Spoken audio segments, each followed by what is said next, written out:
I think in terms of Africa, much has been said already by our distinguished panel. I wanted to touch on something, which is the media and the perception it gives of Africa.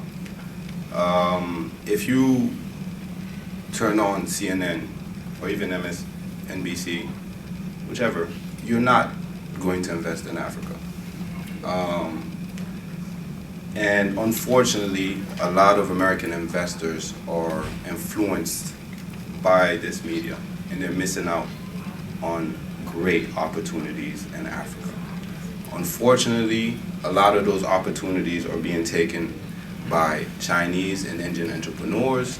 I would like to see greater American, particularly African American, participation in the growth of Africa.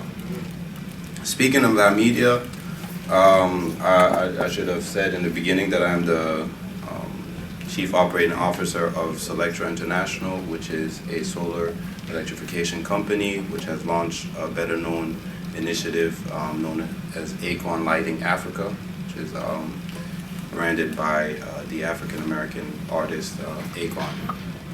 We're in 15 countries across Africa, helping provide solar products. I am also representing the presidency of Guinea on an ad hoc basis.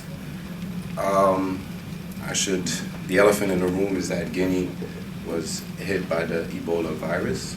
We lost somewhere around 2,500 of our compatriots.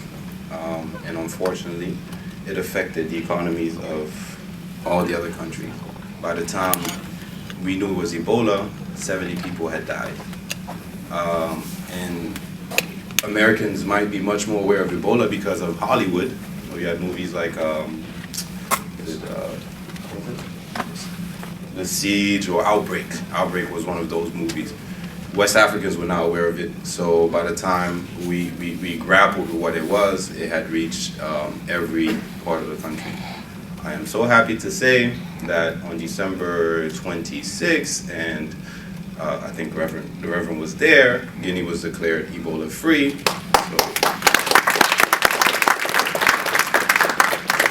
So, that opens up a lot of opportunities for people who want to come in. Now we know how to deal with Ebola and any other outbreak that may come.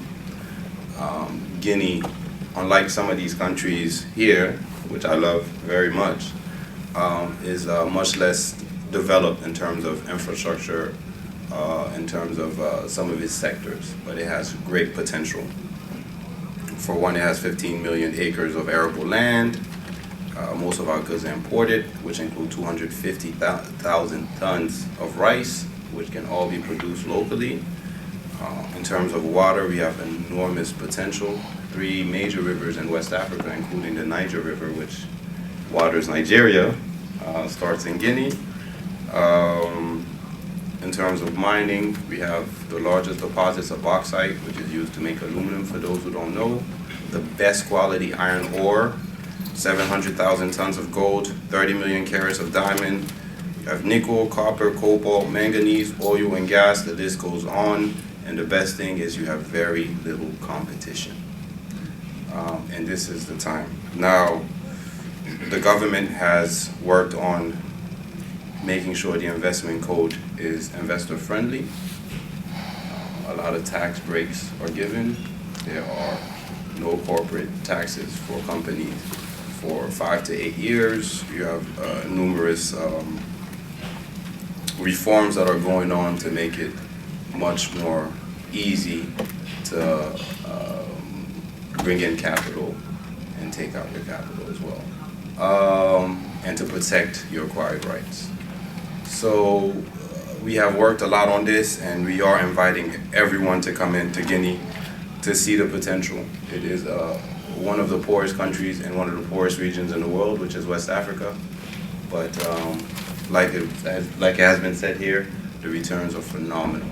And what should be said about Africa for those who are thinking about it, if you miss the train now, it's not one of those New York Express trains where there's going to be another one coming. So come now, don't miss out. And Reverend Jackson, please, let's work on trying to connect African and African American investors to mutually take or seize opportunities that are on both sides of the Atlantic. Thank you.